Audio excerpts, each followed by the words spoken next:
માળિયાહાટીનામાં કુળદેવી શ્રી ચામુંડા માતાજી નવનિર્મિત મઠના દ્વિતીય વાર્ષિક મહોત્સવ પ્રસંગે ફટાકડાની આતશબાજી સાથે ભવ્ય ધ્વજારોહણ તથા હાટી ક્ષત્રિય સમાજ જ્ઞાતિ સમસ્ત ભોજન સમારંભ તેમજ ભવ્ય લોક ડાયરો યોજાયો હતો।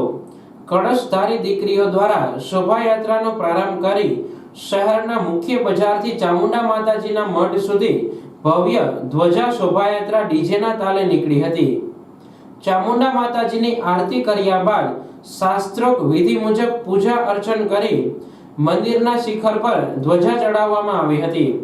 વહેલી સવારથી નવચંડી યજ્ઞ યોજાતા મણકાધારવાળા સોનલમાના વરદ હસ્તે બીડું હોમવામાં આવ્યું હતું, જેમાં મોટી સંખ્યામાં ધર્મપ્રેમી જનતાએ ચામુંડા માતાજીના દર્શનનો લાભ લીધો હતો। હાટી ક્ષત્રિય સમૂહ લગ્ન ગ્રાઉન્ડના ડાયરામાં નામાંકિત કલાકારોએ આગવી શૈલીમાં પોતાની કલા રજૂ કરી હતી। આ પ્રસંગે દાતાશ્રીઓએ ઉદાર હાથે ભેટ આપી હતી। મોટી સંખ્યામાં હાટી ક્ષત્રિય સમાજના લોકોએ સમૂહ પ્રસાદી લીધી હતી। અલીભાઈ જાતિભાઈ સિસોદિયા માળિયા ચામુંડામાના મઢે આ દ્વિતીય વાર્ષિક પાટોત્સવ હતો। નવચંડી યજ્ઞ, ધ્વજારોહણ અને માણકાધારેથી સોનલમાઈ આવી અને બીડું હોમેલ છે અને સમસ્ત જ્ઞાતિ ભોજન રાખેલ છે।